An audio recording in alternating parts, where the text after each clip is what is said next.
Hi mga ka-backyard. So ang ginagawa ko ngayon is ito yung mga pamamaraan ko na effective sa ating mga USLK chicks na bagong hatch sa kanilang itlog. So ang ginagawa ko is ito yung nakapag-boost sa kanilang immune system para madali silang lumakas.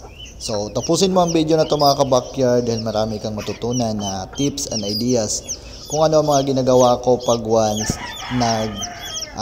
wawalay na ako ng mga sisiw na hindi ko palagaan sa kanilang mother selkie.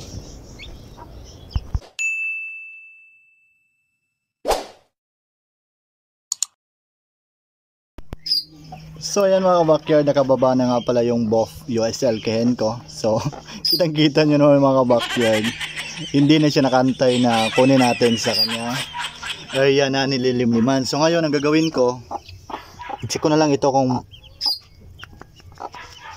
ayan mga ka-backyard, kumakalog-kalog. So it means bugok po ito. So ito mga ka-backyard, wala na itong pag-asa dahil bugok na to. So itong dalawa is may laman pa siya, kaya palilimliman ko dito sa aking Cornish Bantam. Baka sakali ma-hatch pa to mga ka-backyard. Baka nahuli lang ito sa pag-hatch sa kanyang parents. Ayan. Ito ang kagandahan pag once may mga breeder tayo na naglilimlim. So kapag hindi natapos ang paglimlim sa ibang breeder, so pwede nating palimliman sa iba na hindi pa nakahatch ng mga sisiw. So ayan mga ka-backyard, ito nga pala yung mga cute niyang sisiw. So mayroon po tatlo dito na mga white, isang naked neck showboy, at saka tatlo ding brown. Yan. So ang ganda nila mga ka-backyard. So ang gagawin ko dito is hindi ko sila sasama sa kanilang parents dahil ako yung mag-alaga sa kanila. Pag once kasi isinama ko sa parents, malaki ang posibilidad na marami ang mamatay. At maliban sa mamatay mga ka-backyard, matagal nating masalang for breeding ang hen dahil nga mamamayat po siya sa kakaalaga sa kanyang mga sisiw. So kunin na natin ang mga sisiw niya. Naghanda na nga pala ako ng karton. So ito yung karton na hinanda ko. Ayan. So dito ko ilagay ang lahat ng sisiw. So actually ang sisiw niya is 6 po. Kaya kunin natin. So ayan. Ayan. So napakagandang sisiw mga ka-backyard. 3 white at saka 3 ding brown. So ito po ang mga sisiw niya. So dito ko muna ito ilagay sa baba. Ayan. So mamaya mga ka-backyard, sabihin ko sa inyo kung ano bang sikreto pag once may bago akong walay ng mga sisiw para ma-boost ang kanilang immune system. Pero bago ang lahat, kunin muna natin ang order ng aking isang customer. So nag-order po siya ng fertile eggs sa mga USLK chicken ko at saka yung Polish and then yung Frizzle ko na mga breeder. Out nga pala sa'yo Sir Sherlun. So ito na yung order mo na fertile eggs. So kukunin ko na para ma-ship ko na sa area mo. So dito kukuha tayo ng 5. So 3, 4, 5. So ayan. Ito po ang 5 fertile eggs sa mga USLK natin.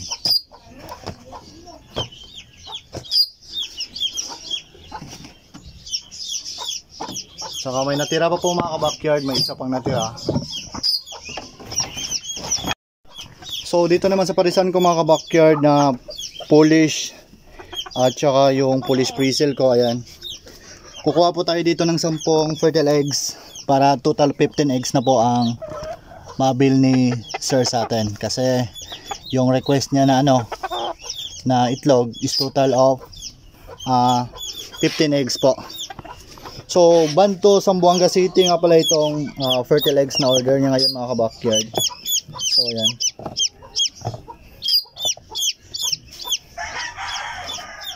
So last, kukuha naman tayo ng 5 para 15 na. So,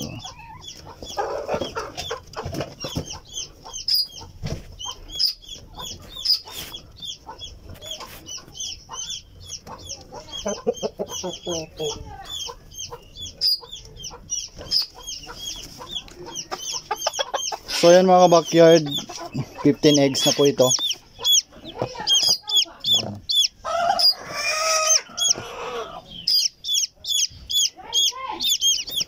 So ito po yung order ni sir. So sir, ayan na po yung 15 eggs na order mo. So mamaya pagkatapos ko dito sa mga sisiw ko, dahil ipapakita ko sa inyo kung ano ang ginagamit ko para ma-boost ang kanilang immune system. So i-deliver ko na ito para kinabukasan ng umaga makapunta na ito sa area mo.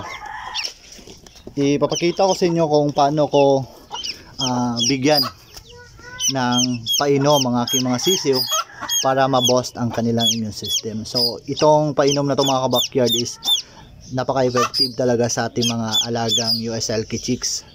So simula nung gumamit ako nito is wala akong namatay na mga sisiw dito sa aking area.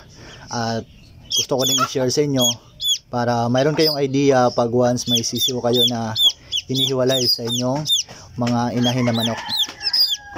So hindi lang ito sa USLK, sa mga Polish ko ginagamit ang ganitong paraan. So pwede din itong gamitin mga ka-backyard sa mga native chicken ninyo o kahit anong klaseng manok na may mga sisiw na bagong harvest. So pwede natin itong gamitin para ma-boost ang kanilang immune system. So ito nga pala yung sikreto ko mga ka-backyard sa aking mga sisiw na bagong walay sa kanilang parents na hindi ko pinaalagaan, na ako yung mag-alaga. So ito po ang binibigay ko sa kanila para ma-boost ang kanilang immune system. So successive po ng 5 days sa pagbibigay ninyo nito para madaling lumakas ang inyong mga sisiw. Ganito lang po ang paggamit mga ka-backyard sa tiki-tiki drops. So hindi lang ito pambata, pwede din dito sa ating mga alagang sisiw na bagong hatch sa kanilang mga itlog. So ang pagbibigay ko po nito is nagbibigay po ako ng isang patak sa kanilang bibig bawat araw. So successive po yan ng 5 days. Kung gusto nyo ng 10 days, okay naman, walang problema. Dahil maganda naman ito sa ating mga alagang sisiw. So kaya ko ito isinishare sa inyo para mayroon kayong idea pag once may mga bago kayong sisiw na iwinalay sa kanilang parents na hen o di kaya may bago kayong sisiw na nabili na inaalagaan ninyo at gusto ninyo na ma-boost ang kanilang immune system, madali silang lumakas. So ito po ang advice ko sa inyo mga ka-backyard, Tiki-Tiki Plus. Napakaganda, napakasulit sa ating mga alagang sisiw na inaalagaan.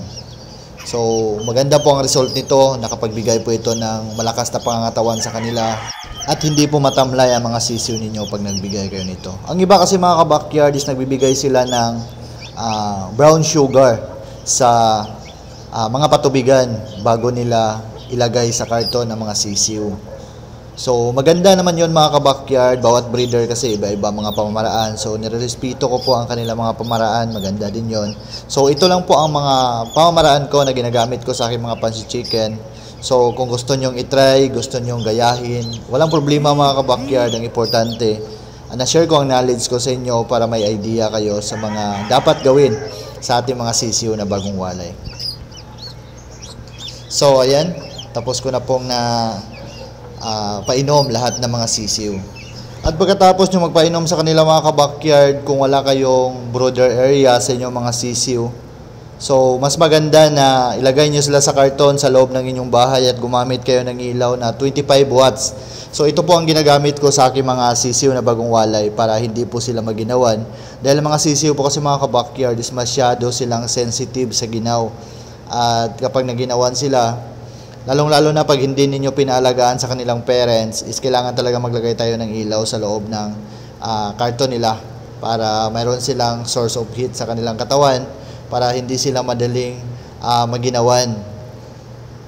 So ayan, nasa loob na po ng bahay ang aking mga sisiw na bagong walay. At saka nalagyan ko na din sila ng ilaw. So ayan, update ko na lang kayo mga ka-backyard sa mga susunod na araw kung ano na ang kaganapan sa kanila para makita nyo kung gano'n na sila ka-healthy, gano'n na sila kaganda. So kung gusto kayo mag-avail mga ka-backyard sa aking mga alagang pansi chicken, mag-PM lang kayo sa page na yan, CDO Bird Lover. So yan po ang page ko para ma-replyan ko kayo kung ano mga kailangan ninyo. Marami tayong available ngayon ng mga ibon, pansi chicken na pwede ninyong malagaan sa inyong bahay. Maganda po kasi ang mag-alaga ng mga itong klaseng manok, ibon mga ka-backyard dahil nakakawala po sila ng stress sa atin.